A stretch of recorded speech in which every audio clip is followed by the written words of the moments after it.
अमीर और गरीब बहन का रसोई घर। अरे हाँ किंजल की माँ, सुनो, मैंने किंजल बिटिया के लिए एक बहुत अच्छा अमीर घर का लड़का देखा है और लड़का मैनेजर की पोस्ट पर है। महीने के 60,000 रुपए कमाता है। बहुत बढ़िया है, किंजल की शादी करने के लिए तैयार हो जा। क्या शादी? किससे? कौन है? कहाँ का है? कब हो रही है? अरे कोई मुझे भी तो बताओ, मैं किसी गरीब लड़के से शादी नहीं करूंगी। अच्छा लड़का हो, अच्छे पैसों वाला। अब तो जानते ही मेरे नखरे। मैं जानता हूँ, मैं अपनी बिटिया को इसलिए बहुत अच्छे घर का लड़का देखा है। तू फिक्र मत कर, वहाँ बहुत खुश रहेगी। लड़के की तस्वीर देख, ये ले। दिखाइए ना पिताजी। अरे वाह, जीजू तो बहुत अच्छे हैं। देख लिया ना तूने, अब मैं देख लूं? लड़का तो अच्छा है पिताजी, मैं शादी के लिए तैयार हूँ। चलो बढ़िया है। कुछ समय बाद ही मनोज अपनी बेटी की अमीर घर में अविनाश नाम के लड़के से धूमधाम से शादी कर देता है, जहां अपनी नाक रखने के लिए उसे हैसियत से ज्यादा पैसे खर्च करने पड़ते हैं। अब किंजल अमीर ससुराल में एक ठाट बाट भरी जिंदगी जी रही थी, जो डेली शॉपिंग, किटी पार्टी, घूमना फिरना किया करती थी। वहीं कुछ समय बाद वसुधा भी शादी के लायक हो जाती है। मनोज बीमार पड़ जाता है, जिससे उसकी बीमारी में पैसा लग रहा था, तो वसुधा के लिए वह एक गरीब घर का लड़का देखता है। अरे बेटी, मैंने तेरे लिए बहुत ही होनहार, मेहनती मोहन नाम का लड़का देखा है। एक कंपनी में वो सिक्योरिटी गार्ड का काम करता है। लड़का अकेला है, उसके कोई माँ बाप नहीं है। तू तो जानती है मेरे पास अब ज्यादा पैसा नहीं है, इसलिए तेरी शादी धूमधाम से नहीं कर पाऊंगा। तू समझ रही है ना बेटा? पिताजी, आपको कुछ कहने की जरूरत नहीं है। आप जब बोलेंगे, जैसा बोलेंगे, मैं वैसे ही शादी कर लूंगी। देखा, हमारी बेटी कितनी समझदार है।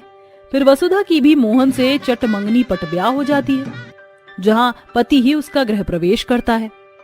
वसुधा, सब कुछ जानकर भी तुमने मुझसे शादी की है। मैं वादा करता हूँ कि तुम्हारा बहुत ख्याल रखूंगा। इस छोटे से घर में तुम्हारा स्वागत है। अगर कोई भी शिकायत हो तो कह देना। अजी आप शर्मिंदा मत होइए। देखना, एक दिन आप अच्छी मेहनत करके इस छोटे से घर को भी बड़ा कर देंगे, और सब अच्छा रहा तो एक गाड़ी भी आ जाएगी। तुम साथ हो तो सब हो ही जाएगा। इस तरह दोनों पति पत्नी अपना जीवन आराम से बिताते हैं। वसुधा को चूल्हे पर खाना बनाना पड़ता था, क्योंकि मोहन के पास ज्यादा चीजों की सुविधा नहीं थी। आंच में फूंक मार मार कर वो अपनी आंखों को जलाती है। हर रोज की तरह आज भी तारीफ करते हुए मोहन कहता है, कमाल कर दिया वसुधा, तुम कितना अच्छा खाना बनाती हो। ये क्या, तुम्हारा हाथ जल गया? तुम्हारी आंखें भी लाल हैं। ये सब मेरी वजह से हुआ है ना वसुधा? मेरी वजह से चूल्हे पर खाना बनाती हो तुम। अरे तो क्या हुआ, 2 दिन में ठीक हो जाएगा। वैसे भी आपको खाना खाता देख मुझे जो तृप्ति मिलती है, उससे इन दर्द का एहसास नहीं होता। बहुत बड़ी बातें करती हो तुम। तभी मोहन अपने हाथ से उसकी चोट पर मरहम लगा देता है, फिर खाना खिलाता है।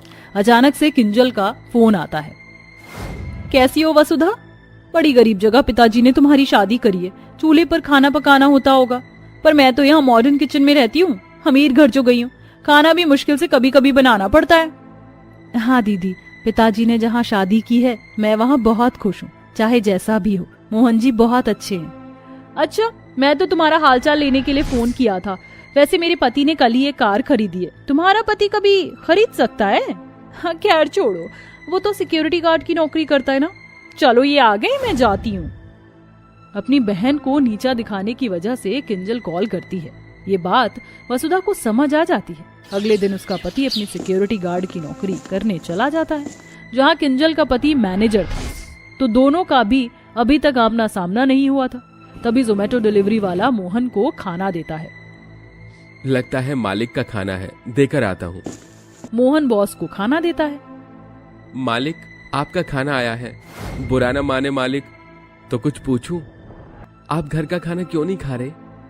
अरे क्या बताऊं मोहन, घर का खाना आजकल मुझे अच्छा ही नहीं लग रहा है। मुझे कुछ अच्छा सा खाना है जिसे खाकर जन्नत मिले। बोर हो गया था तो बाहर से खाना ऑर्डर कर लिया। अब देखो ये कैसा है। ठीक है मालिक, मैं चलता हूँ। मोहन चला जाता है। जावेद खाना खाता है, उसे वो भी अच्छा नहीं लगता। तभी मोहन फिर आता है। मालिक, आपसे कपूर साहब मिलने आए हैं, तो मैं बताने आ गया। क्या हुआ मालिक, आप उदास हैं? खाना अच्छा नहीं लगा आपको? अरे मोहन, 2-3 जगह से खाना ऑर्डर कर लिया, मुझे ये खाना भी अच्छा नहीं लग रहा। मैं क्या करूं समझ नहीं आ रहा है। अब तुम ही कुछ करो। अरे मालिक, मेरी पत्नी वसुधा बहुत अच्छा खाना बनाती है। आप हाँ करें तो मैं घर से खाना ले आऊं कल आपके लिए?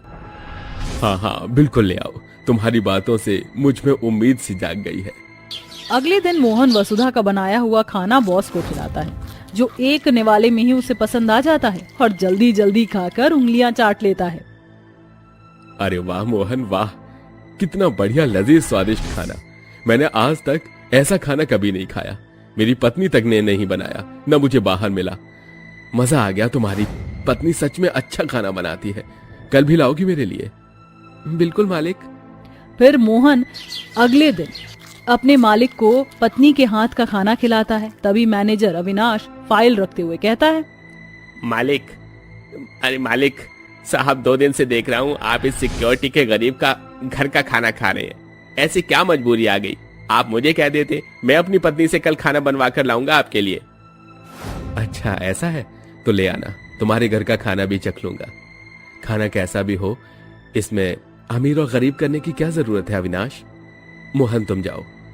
मोहन टिफिन लेकर चला जाता है। अविनाश किंजल से शाम को कहता है, किंजल, कल मुझे अपने बॉस को खाना खिलाना है, तो बढ़िया खाना बनाना, रोज की तरह। ये नहीं कभी नमक कम कभी ज्यादा।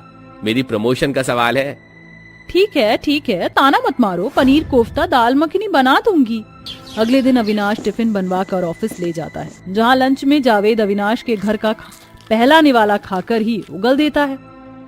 ओहो अविनाश, ये कैसा खाना है? दाल कच्ची सी है और इतना ज्यादा तेल नमक। ऐसा खाना खाते हो तुम घर में? तुम तो बोल रहे थे तुम्हारी पत्नी अच्छा बनाती है। इससे अच्छा तो मोहन की पत्नी बनाती है। तुम्हें किसी की ऐसी बेइज्जती नहीं करनी चाहिए थी। Sorry boss. जावेद अविनाश की बात की माफी मांगकर मोहन को दोबारा से उसकी रसोई का खाना लाने को कहता है। वहीं शाम को घर जाकर अविनाश किंजल को बहुत खरी खोटी सुनाता है। तुमसे एक काम नहीं हो पाया। तुम शॉपिंग मेकअप के अलावा कुछ तुम्हें करना आता भी है कि नहीं? तुम्हारी वजह से मेरे हाथ से गोल्डन अपॉर्चुनिटी निकल गई। मेरा प्रमोशन हो जाता। सिंपल सा खाना नहीं बना पाई तुम? उस 2 कौड़ी के सिक्योरिटी गार्ड की पत्नी का खाना पसंद आया है उन्हें। हाँ तो क्या हो गया, मैं कोई बावर्ची नहीं हूँ जो तुम्हारे बॉस को खुश करूंगी, वो तुम्हारा काम है। अविनाश को सुनाकर किंजल गाने सुनने लगती है। अगले दिन वसुधा टिफिन लेकर अशोक को दे देती है। साहब जी नमस्ते, शुक्रिया मेरा खाना पसंद करने के लिए। अरे जब से आपके हाथ का बना खाना खाया है, मैंने अपने घर का हर जगह का खाना छोड़ दिया है। लेकिन मजबूरी में घर का खाना ही खाना पड़ता है, वरना बीवी बुरा मान जाएगी। आप पैसों की चिंता मत कीजिए, मैं आपको कुछ पैसे देता हूँ। आप टिफिन की सर्विस चालू कर दीजिए, कितने लोग खुश हो जाएंगे। सच्ची साहब, मुझे इतना लायक समझने के लिए आपका बहुत बहुत शुक्रिया। वसुधा कुछ दिनों में ही टिफिन सर्विस चालू कर देती है और अब जावेद मलिक उसकी कंपनी के बाकी एम्प्लॉय वसुधा के बने हाथ के खाने का स्वाद लेते हैं। इससे उसकी आमदनी बढ़ गई थी और 5-6 महीने में ही वो इतनी तरक्की कर लेते हैं कि एक छोटे घर से बड़ा घर ले लेते हैं, साथ ही एक रेस्टोरेंट ओपन करते हैं और मोहन सिक्योरिटी गार्ड की जॉब छोड़ देता है। वहीं दूसरी तरफ अविनाश काम में धोखाधड़ी करता है, जिससे उसकी नौकरी चली जाती है और वो गरीब हो जाता है। वसुधा और मोहन कार से जा रहे थे कि किंजल और अविनाश कार से थोड़ा टकरा जाते हैं। वसुधा कार से बाहर निकलकर, अरे किंजल दीदी, आप ये आपने क्या हालत बनाई हुई है? बहन वसुधा, तू ये कार तेरी है? बहुत अच्छी बात है मेरी बहन कि हालात सुधर गए। खैर हमारे साथ जो हुआ वो हमारे लालच के कारण हुआ। बस ये और मैं काम की तलाश में ही निकले थे। साहब मैं आपको ऐसे नहीं देख सकता। अगर आप चाहे तो मेरे रेस्टोरेंट में मैनेजमेंट को देख सकते हैं। माफ कर देना मोहन, मैंने तुम्हें पहले बहुत कुछ कह दिया था। मुझे नौकरी देने के लिए धन्यवाद। और हाँ साहब मत बोलो, हम तो रिश्तेदारी में है ना। चलिए दीदी घर चलते हैं। इस तरह अमीर बहन का गरीब बहन को अच्छी हालत में देखकर घमंड चकनाचूर हो जाता है। वहीं मोहन अविनाश को अपने रेस्टोरेंट में मैनेजमेंट का काम देता है। इस तरह वो दोनों अब खुशी खुशी रहने लगते हैं। देखा ना दोस्तों आपने, वक्त को पलटने में देरी नहीं लगती, इसलिए कभी किसी को कम नहीं समझना चाहिए। माँ मुझे बहुत ठंड लग रही है। माँ, दादी के कमरे से हीटर लाओ ना। हमारे पास स्वेटर भी नहीं है। दीदी को भी ठंड लग रही है। हाँ माँ, मुझे भी ठंड लग रही है। इस कंबल में ठंड रुक नहीं रही है। ठीक है मेरी बच्ची, तुम 2 मिनट रुको, मैं हीटर लेकर आती हूँ। गर्भवती सुरेखा अपनी सास के कमरे से बंद हीटर उठाकर लाती है और अपनी बेटी के सामने चला देती है। इतने में खड़ूस सास गायत्री हीटर चलाता हुआ देख बहू के बाल खींचने लगती है। क्यों री, तेरी हिम्मत कैसे हुई मेरे कमरे से हीटर उठाने की, वो भी मेरी बिना इजाजत के? इन लड़कियों को सिखा रही है? तेरे करीब बाप ने दहेज में भेजा था क्या? माँ जी, मुझे दर्द हो रहा है माँ, मेरे बाल छोड़ दीजिए। दादी माँ को छोड़ दीजिए, उनको दर्द हो रहा है। चुप कर नालायक, एक तो इस घर में 2 लड़कियां हो गई हैं। सुरेखा की बच्ची, कल मुंही नास पीटी, तूने अभी तक मुझे पोते की खुशखबरी नहीं दी। अगर इस बार भी तूने लड़की को जन्मा तो तेरा जो हाल मैं करूंगी तू सोच भी नहीं सकती है। बस करो गायत्री, वो तुम्हारी बहू है, गर्भवती है, ऐसे अत्याचार मत करो। तुम तो चुप करो, समझ आई बात? माँ जी, भगवान जो भी दे उसे स्वीकार कर लेना चाहिए। वैसे भी ये सब चीज मेरे हाथ में नहीं है। बकवास बंद कर। मुझसे जुबान लड़ाने की कोशिश की तो तेरा हाथ तोड़ के हाथ में दे दूंगी। जाकर मेरे लिए गर्मा गर्म पकौड़े और चाय बना, और ये हीटर वापस मेरे कमरे में रख। जी माँ जी, मैं बना कर लाती हूँ। गायत्री उसे झटक कर चली जाती है, जिससे वो बेड पर गिर जाती है। बेचारा रामप्रकाश पत्नी के दबाव में कुछ नहीं कह पाता था। वो चुपचाप गायत्री की सारी बात सुनता है और चला जाता है। मेरा बच्चा, 6वां महीना चल रहा है मेरा। मुझे अपना ख्याल रखना होगा और अपनी दोनों बच्ची का भी। माँ चुप हो जाओ, रो नहीं, बहुत गंदी है दादी, हमें मारती रहती है और आपको भी। नहीं बेटा, ऐसे नहीं कहते हैं। सुरेखा हीटर वापस सास के कमरे में रख देती है। सास गायत्री सुरेखा और उसकी दोनों बेटियों के साथ बहुत बुरी तरीके से पेश आती थी। कोई काम न होने पर तीनों पर बरसती थी और कभी डंडे से मारती थी। गर्भवती में भी वो सुरेखा से बहुत काम करवाती है, उनके ठंड के कपड़े नहीं देती है, बेटे से सारे पैसे वसूल लेती है। तभी एक दिन सुरेखा अपनी बेटियों के लिए कांपते हुए कहती है, माँ जी, धीरे धीरे ठंड बहुत बढ़ रही है माँ जी, बाहर ठंडी बर्फीली हवाएं चल रही हैं। एक बार को मैं तो बर्दाश्त कर लूंगी, लेकिन मेरी बेटियां, उनसे ये सर्दी झेली नहीं जा रही है। आप थोड़े पैसे दे देती जिससे मैं उन दोनों के लिए स्वेटर, गर्म कपड़े ला देती। नहीं लाकर दूंगी तेरी दोनों बेटियों को गर्म कपड़े, समझी? तू बीमार पड़ती है तो पड़े, मैं तो कहती हूँ मर जाए, कम से कम बोझ तो कम होगा। और हाँ, मेरे साथ हॉस्पिटल चल, तेरा स्वास्थ्य भी जांच करवानी है। पता नहीं पहले क्यों नहीं मैंने ध्यान दिया, लेकिन अब जांच करवा लेती हूँ। अचानक से माँ जी मेरी परवाह क्यों कर रही हैं? शायद पोते के मोह की वजह से। जी माँ जी, बेहो राशि बेटा, तुम दोनों यही रहना, मैं माँ जी के साथ अस्पताल से आती हूँ। गायत्री सुरेखा को झूठ बोलकर अस्पताल ले जाती है और होने वाले बच्चे का लिंग परीक्षण करवाती है। 2 दिन बाद रिपोर्ट पता चलने पर गायत्री गुस्से से आंख बबूला हो जाती है, क्योंकि वो फिर से लड़की को जन्म देने वाली थी। ये बात जानकर सुरेखा को बहुत धक्का लगता है और पति कबीर को पता चलता है तो वो भी कहता है, क्या ये औरत फिर से एक लड़की को जन्म देने वाली है? मैं क्या लड़कियों को ही पालता रहूंगा? मुझे इस घर का वंश नहीं चलाना है क्या? तभी तो बेटा मैं तुझे समझा रही थी, इस बोझ को अब इस घर से निकाल दे। मैं इस घर में एक लड़की और नहीं आने दूंगी। माँ जी, कबीर जी ऐसा मत कीजिए, मैं इतनी ठंड में ऐसी हालत में अपनी दोनों बेटियों को लेकर कहाँ जाऊंगी? कबीर जी, आप तो मुझसे प्यार करते हैं ना, ऐसा मत कीजिए। प्यार व्यार गया तेल लेने, चलो निकलो इस घर से फौरन। माँ बेटे मिलकर गर्भवती सुरेखा और उसकी दोनों बेटियों को बर्फीली ठंड से घर में बाहर निकाल देते हैं, जिससे वो बहुत कांपने लगती है और रोती है। माँ बहुत डर लग रही है माँ। हाँ माँ, हम कहाँ जाएंगे? दादी के साथ पापा भी बहुत गंदे हैं। पापा हमारी बिल्कुल परवाह नहीं करते, वो हमसे प्यार नहीं करते हैं। पता नहीं बेटा, इस हाल में हमें कहाँ सर ढकने को छत मिलेगी। तुम्हारे पापा दादी के बहकावे में आ गए हैं, वरना वो ऐसा कभी नहीं करते। तीनों माँ बेटी पर कोई शॉल स्वेटर नहीं था। कांपते कांपते वो रेलवे स्टेशन पर आ जाते हैं, जहाँ खाली बैठने पर सफाई कर्मचारियों ने भगा देता है। फिर रेलवे स्टेशन की खाली जगह पर एक खाली ट्रेन का डिब्बा था, जिसे देख सुरेखा उसके पास आती है। वो अपनी बेटी के साथ वहां बैठ जाती है। इतने में पीहू के सर पर हाथ रखने पर उसे पता चलता है कि उसे तेज बुखार है। हे भगवान, पीहू को बुखार आ गया और राशि को भूख लगी है। मुझे पैसों का इंतजाम करना होगा। सुरेखा ऐसे हाल में सबके सामने हाथ जोड़कर रेलवे स्टेशन पर भीख मांगती है, मदद मांगती है, लेकिन कोई उसकी पुकार नहीं सुनता। वो खाने वाले ठेले पर काम मांगती है तो भी उसे कोई काम नहीं देता है। ऐसे में वो झोली फैलाकर रोते रोते गाना गाने लगती है। हे मालिक तेरे बंदे हम, ऐसी हो हमारी करम, नेकी पर चले और बदी से डरे, ताकि हंसते हुए निकले दम। ए मालिक तेरे बंदे हम। रो बहन जी, मेरी मदद करो, कोई खाने के लिए पैसे दे दो। उसका गाना सुनकर आते जाते लोग उसकी झोली में कुछ पैसे डाल देते हैं। तभी एक बूढ़ा कहता है, बेटी, तुम गर्भवती के समय में यहाँ पर क्यों हो?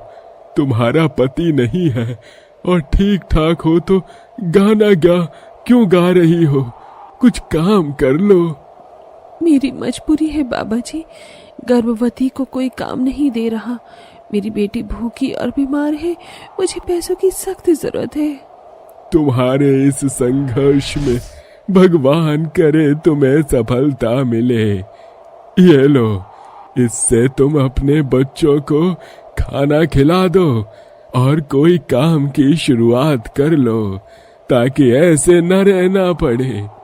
आपका शुक्रिया बाबा जी। फिर सुरेखा उस पैसे से पास की दुकान से दवाई और खाने का सामान ले लेती है और ट्रेन घर में चूल्हा बनाकर पत्थर से आग जलाकर अपनी बेटियों को खाना खिलाती है और दवाई भी देती है, जिससे पीहू का बुखार उतर जाता है। और बचे हुए पैसों से सुरेखा चाय समोसे का सामान खरीद लेती है, जिससे ट्रेन घर में बनाकर वो रेलवे स्टेशन पर बेचने जाती है।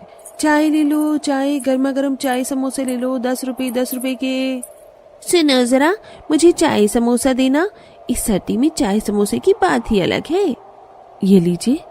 अरे वाह, तुम तो बहुत अच्छे चाय समोसे बनाती हो और ऐसे समय में काम कर रही हो। ऐसा करो, ठेला ले लो। जी। इस तरह सर्दी में सुरेखा संघर्ष से चाय समोसा रोज बनाकर रेलवे स्टेशन पर बेचती है, जिससे उसका थोड़ा बहुत खर्चा निकल जाता है और वो अपने बच्चों को गर्म कपड़े दिला देती है, जिससे उनकी ठंड से राहत होती है। और थोड़े खाने पीने का सामान भी अपनी ट्रेन घर में भर लेती है। 2 महीने बीत जाते हैं। वो अपनी प्यारी सी बेटी को जन्म देती है और उसको झुलाने के लिए ट्रेन घर में अपनी दूसरी साड़ी से झूला बना देती है, जिसमें उसकी बेटी झूलती रहती थी। एक दिन, माँ, ये ट्रेन घर तो बहुत अच्छा है, यहाँ पर बहुत शांति है, वरना दादी तो हमें मारती थी। हाँ बेटा। अच्छा, मैं रेलवे स्टेशन पर चाय समोसे बेचने जा रही हूँ। तुम दोनों अपनी बहन का ख्याल रखना। ठंड लगे तो ये शॉल उड़ा देना और कटोरी में दूध भी है, ठीक है? जी माँ, आप निश्चिंत रहिए। सुरेखा अपने बच्चों को छोड़कर रेलवे स्टेशन पर चाय समोसे बेचने चली जाती है। अब उस पर एक छोटा सा चाय समोसे का स्टॉल था। वहीं दूसरी ओर एक कार एक्सीडेंट में कबीर के पांव में चोट आती है, जिस बात के लिए गायत्री अपना सिर पीटती है। कल मुंह है कहीं के, इतनी चोट लगा ली, अब कमा कर कौन देगा मुझे? वैसे भी घर का काम मुझे करना पड़ रहा है, इसका मुआवजा नहीं मिला। चल दे मुझे। माँ, मैं अपाहिज हो गया और आपको पैसे चाहिए। आप मुझसे प्यार नहीं करती, पैसों से करती है ना? ये लीजिए पैसे। बिल्कुल सही समझा तूने, मैं सिर्फ पैसों से प्यार करती हूँ। कबीर व्हील चेयर से कमरे में जाता है और अपनी पत्नी और बच्चों की फोटो देखकर रोने लगता है। बहुत बड़ी गलती हो गई मुझसे। मैं अपनी बीवी बच्चों को अपने पास वापस लेकर आऊंगा। कुछ दिन गुजरते हैं। गायत्री अपाहिज बेटे को लेकर रेलवे स्टेशन पहुंचती है, जहां उसकी बहू थी। वो दोनों राम प्रकाश को लेने आए थे। वो बेटे के नाम जमीन जो करवाने गया था। इतने में कबीर को सुरेखा दिखाई देती है।